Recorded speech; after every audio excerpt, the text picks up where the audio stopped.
the obsession with the plan is, to me, the silliest ongoing piece of NFL analysis. Whatever your plan is, be good at it. We're just like feeding a content cycle. It's like we're just eating ourselves here, is what we're about to do. Because Connor Orr said something on a podcast. Linnell brought it to me. We talked about it. Apparently, our response got back to Orr. Now he wrote about it, and now we're going to talk about what he wrote about. That's fun. It is the content cycle on display. This is what started it all. Admittedly, this is cut because we can't play their whole podcast. One, we don't have the time. Two, that's illegal because it's their podcast. If you want to go listen to their podcast, you can listen to their podcast. But I do not believe in listening to the fullness of the clip that we are taking this at all out of context. I did not like Washington's free agency at all. I hate the idea of microwaving this process and just being like, oh, okay, we made it to the NFC title game. Let's get Deebo Samuel and Laramie Tunsil and let's trade away all of our picks for veteran guys and this, it's not 2010 anymore. Like, it doesn't necessarily work that way. And now you're putting a lot on Jaden Daniels' plate. And for everybody that's telling me, well, you have to strike while the iron's hot. Yeah. That's what the Jets said with Mark Sanchez. That's what the Texans said with CJ Stroud. That's what all these teams, that's what the Eagles said with Carson Wentz. And it ended up just overloading these guys. And then they were never the same. I thought that was incredibly stupid for a million reasons. We talked about it. And then I was in my Twitter mentions, which is a place I don't go very often because I literally don't use Twitter for anything but trying to find links and all that kind of stuff. And I see that someone had responded to an article that Orr wrote earlier in the week and tagged me saying, hey, I see you responding to Craig. I think the answer is to try to grow this roster a little more organically, blah, blah, blah. And so I clicked on the article, and here's what Orr wrote about the Commanders. Let's talk about the Commanders in a little more detail. Shockingly, a truncated clip of something I said generated some frustration in a local market that assumes I either hate the franchise, haven't examined it thoroughly enough, or that I'm baiting people into getting upset. I can assure you that all three of these assertions are 100% true. Kidding. First of all, we like a little self-deprecation. Points for Connor Orr. That's funny. Second of all, if you're talking specifically about our show, I don't think you hate the franchise, haven't examined it thoroughly enough, or are baiting people. I just think you're wrong on multiple fronts and your analysis was bad. So I'm happy to have Connor on and we can talk about it, and I will say that to his face as well, because I don't think anything he said was remotely correct in terms of how it was characterized. But I do think that once you get past the snippiness, he does bring up some interesting questions, make some interesting points. So let's engage in good faith and read the rest of what he said. You ready to go, Anthony? I'm locked and loaded. Let's get it. All right, when I talked about my concern with the Commanders' offseason and a kind of microwaving of their process after making it to the NFC Championship game, most people took issues with the examples I gave of similar processes gone wrong, specifically Mark Sanchez and the Jets. Yeah, because Mark Sanchez was Mark Sanchez and Jaden Daniels is Jaden Daniels. Hello. Anyway. While it's true that Sanchez was helped immeasurably by the addition of LaDainian Tomlinson, the continued additions to maximize the team's championship window, Santonio Holmes, Plexico Burress, Derek Mason, absolutely torpedoed the club, and those who believe it had nothing to do with the deflation of the Rex Ryan era simply weren't there to see it happen. So how about some other examples that I think bolster my point? After Andrew Luck's rookie season, the Colts felt a kind of pressure to improve the roster immediately and compete for a championship. They traded a first-round pick for Trent Richardson. After Baker Mayfield's promising start, the Cleveland Browns traded for Odell Beckham to pair with Jarvis Landry, lest I remind you of this fun little controversy which seems so lovingly harmless for the Browns in 2025. There was the whole it's a link to an article about the whole Odell thing. After Kyler Murray's ascension, the Arizona Cardinals hammered the gas pedal and traded for DeAndre Hopkins, enjoying one Pro Bowl season before getting 2 incomplete seasons and a suspension for performance-enhancing drug use. What about Trevor Lawrence? Our antennae were certainly up when the Jacksonville Jaguars paid a king's ransom for Christian Kirk and aggressively swooped in on Evan Ingram as well. My point is that Deebo Samuel, who had the worst yards per route run total of his career in 2024, and has had a kind of mixed history when it comes to being a great teammate, at least deserves consideration before we throw up our hands and declare the Commanders an overwhelming winner of the offseason.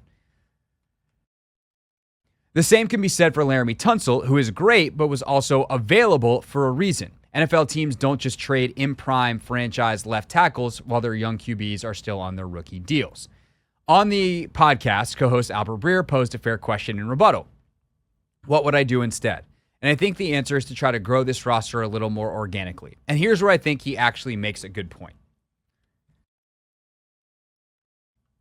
Cooper Kupp was so much more valuable to Stafford than anyone else. Jamar Chase is indefinitely more helpful to Joe Burrow than any other wideout with the Cincinnati Bengals. Receivers who are pre-baked into the system, its quirks and its intricacies, are far more likely to bail a quarterback out of a bad spot than a ringer brought in from an offense that was falling apart, especially a receiver who took a fair number of snaps at running back over the 2 years. I have no problem bringing back Ertz and Wagner, who were part of the reason the team was there in the first place, but why not empower them to cook and help mentor the new crop of drafted talent? I suppose the great sin here is doubting Quinn's ability to keep everyone happy and committed. The last part is the most important. And I'll start there because I think it is a level of humility and kind of the answering of his own question that was, if you're defending the Washington plan, is needed. My issue with all of the other examples is those are other examples. And yes, Jamar Chase and Cooper Kupp, I'm glad he did both of those because Jamar Chase would have helped any offense because he's Jamar freaking Chase. But Cooper Kupp was not some sure thing coming out of the draft. He was not a top 5 pick, and he was very much the perfect Sean McVay receiver for a decade, which is why he was Cooper Kupp. And him being able to play with Sean in that system and growing first Jared Goff and then being able to help integrate with Matthew Stafford, like, okay, fine. The organic route, specifically at receiver, might make sense. But like the 2007 New England Patriots that traded for Randy Moss, he fit in quite fine. And I'm not saying Debo is 2007 Randy Moss, but they had a plan for him. They used it and it worked. The reason Debo's fine here, and basically also I would say Jamar Chase is one of the most physically gifted and incredibly mentally smart guys in the league. Cooper Kupp might be the smartest wide receiver in the entire NFL. Add that with Sean McVay, no wonder it worked. Had Cooper Kupp been drafted by someone else and, maybe cut after 2 years because it didn't work out and signed with Sean McVay, Cooper Kupp would have turned into Cooper Kupp whether they drafted him or not. The question is not about how the player is acquired. The question is whether the player fits. And that, I think, is the first mistake in saying that they're like microwaving this, right? They're they're acquiring guys in ways that, like, with specific roles in mind. Like, that was the magic last year. Everybody, like, they won 12 games last year with all new guys. There was no incumbency. So trying to make an argument that a team needs to just grow from the inside when last year they planted a bunch of stuff from other places because Ron Rivera left the cupboard that bare that they changed over literally more players than anyone else in the league is an argument that kind of falls flat because they've already proven they can do it. And so I think you're just, to me, Anthony, if the argument is they're microwaving this, you are focused on the wrong things. You're focused on the how the player is acquired, not who they acquired and how they fit with the actual football team for which they will be playing in 2025. Yeah, I think the point that you made about the roster overhaul that Dan Quinn and Adam Peters did last year, where we bring in 28, 29 new free agents, is very telling. And unless you have that background knowledge about, why, we're upgrading at receiver, us bringing in Debo is an upgrade for Zacchaeus and the manner in which we use Zacchaeus kind of thing. So I think it's null and void for him to, say something like that, especially if you don't, maybe he does, fully understand what we did last year. But I think us being in this market, we better have a sense for the team and sort of kind of what they're doing. I mean, sure. I don't hold that against him. What I disagree with and would be happy to have him on the show to talk about is the fact that bringing up more bad examples doesn't make your argument right. Let's go through the examples that he brought up real quick. He goes back to the Jets one and all those guys. Okay, Rex Ryan as a people manager versus Dan Quinn as a people manager, no contest. Also, how many other of the coaches and executives on that staff got other jobs in the league after? Not very many. They got a ton of jobs at Get Up on ESPN. I'm not saying they're dumb, they're football dummies. Rex Ryan certainly had other jobs and, it was a mixed bag as a head coach, and that's fine. But like the ability to make the egos and manage and all that kind of stuff, I think Dan Quinn is far better suited. And again, they're picking specific guys here. And also, like, Santonio Holmes, Plexico Burress, like, I don't know that those are the easiest personalities. And I don't know that Debo is either, but he's one. Tunsil, I don't know is the easiest personality, but, like, nobody says Laramie Tunsil's a bad teammate. They say he's not a leader. They don't need him to be a leader here. They know that. They know that going in. Also, Adam Peters knows Debo Samuel. These aren't new things. Andrew Luck. You can't, like, one, did anybody think trading a first-round pick for Trent Richardson was a good idea at the time? No. So bringing up a team that made a dumb move that we knew at the time, and then Andrew Luck's injury history was terrible. Every time he was healthy, they were good. When they weren't, he was bad. Whatever. Trying to compare what Baker did as a rookie to what Jaden did, and again, the personality of someone like Debo versus someone like Odell. And by the way, Debo better behave because he's on a 1-year deal. Very different. After Kyler Murray's ascension, the Cardinals traded for DeAndre Hopkins, got 1 Pro Bowl season, and then 2 incomplete seasons and the suspension. Maybe let's not have our guy get suspended and things would have gone a little better, but a lot of that was injury related. Like, those Cliff teams, as we revisited a ton last offseason, were pretty good to get started, and then they fell apart, quite literally. And then with Lawrence, everyone said that the Christian Kirk deal wasn't a great one. And they were big on Evan Ingram. They had some good years. They made multiple playoff runs. But also, Trent Baalke is thought of to be like some kind of dark artist who we didn't even know how he kept his job so long until he finally got fired this offseason. Nobody thought Trent Baalke was actually good as an executive. Look at what we think of what Adam Peters is.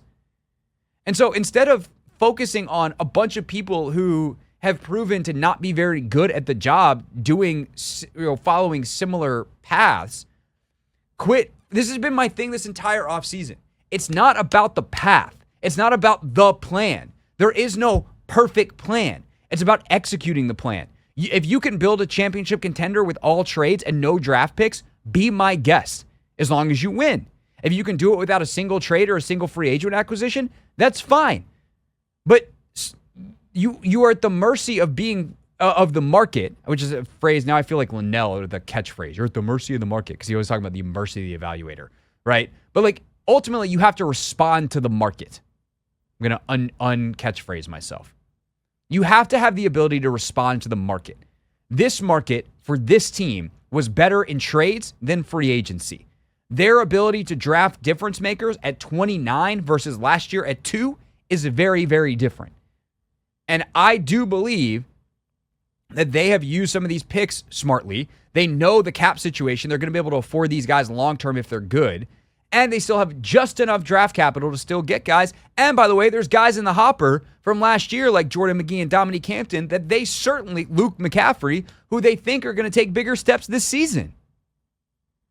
So, yeah, all the obsession with the plan is, to me, the silliest ongoing piece of NFL analysis. Whatever your plan is, be good at it. If you can't trade up for a quarterback unless you're the Chiefs and you draft Patrick Mahomes. The Bears did it. They traded up for Mitchell Trubisky. Trading up for a quarterback is stupid. Let me give you all the examples of every team that's traded up for quarterbacks. The Eagles with Carson Wentz, the Bears for Trubisky. Go on down the list of teams that have bombed that. And I'll give you the Chiefs and Mahomes and say, well, they were right. Being right is the most important thing, not how you actually approach the plan. Not to say it doesn't matter, not to say there aren't choices you have to make along the way, but this obsession with homegrown organic talent when there isn't a whole lot here, and they're probably telling us something about what they think of this draft, maybe we should listen. I think you said that succinctly. One thing I will also add in terms of like the plan, sometimes that plan doesn't work though. I think if you look at the Dolphins, and maybe this is probably what he's doing, or trying to get at, and how they sort of kind of, microwave their situation, bringing in Tyreek Hill. You had Waddle. Tua's building on like what he his first couple of seasons. They had some like their 2-year stretch before this year when Tua got hurt was like their best 2-year stretch in forever. Exactly. So I think, but I'm saying like bringing in Tyreek Hill though, you would assume that they were, do a little bit better. Granted, they end up going to the playoffs, they end up losing, but does that count as a failure kind of thing, or it just didn't work kind of thing? Would they have been better? Let me ask you this: if they had saved whatever draft capital, do you think it is possible that the Dolphins could have been better without Tyreek Hill? No. Things that happened to the Dolphins. Every single edge player they got hurt. Yep, that too. That probably mattered a lot. That playoff run, they lose Bradley Chubb right before the end of the season. I think that probably had a big deal, but no one wants to talk about that. They just went, the plan, they made a trade, and that's why. No, it's football. Stuff happens. Yeah. Like, I'm looking down. Okay, here are the teams with double-digit wins last year. You tell me how they're built. The Buffalo Bills.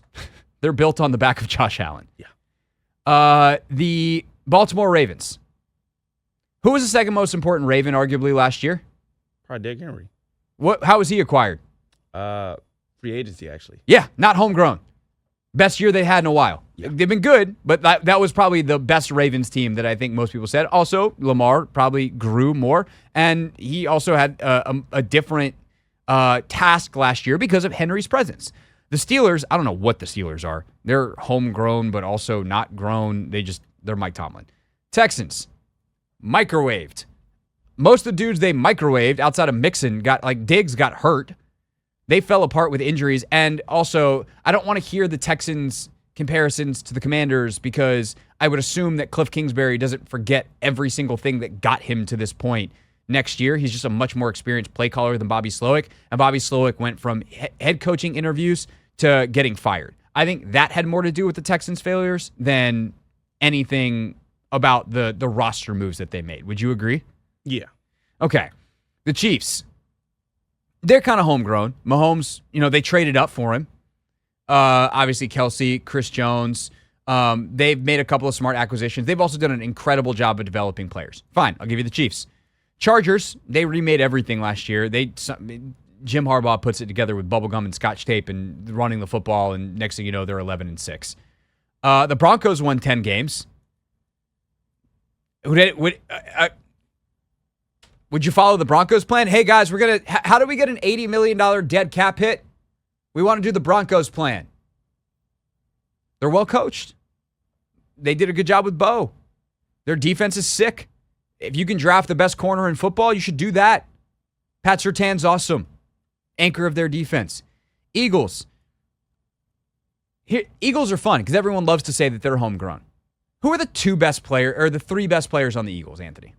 So you got Saquon, you got AJ, and then you got... I would say Jalen Carter. Oh, yeah, Jalen Carter. Although if you want to make an argument, Mailata, Lane Johnson, their O-line is sick. But I would say Carter, Saquon, AJ are probably the three best players on that team. Literally, one was acquired via free agency, one was traded for, and one was drafted. Please tell me more about how they're entirely organically homegrown. Washington, Detroit, homegrown, except for the part where they traded for their quarterback. Yep.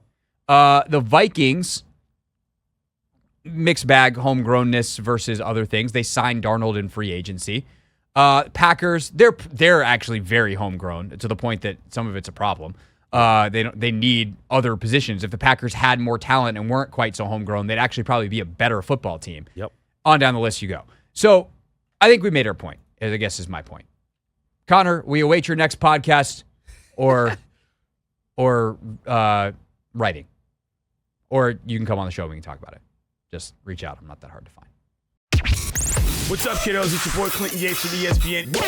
It's the Hoffman Show on the Team 980. Tell your mama I said what's up.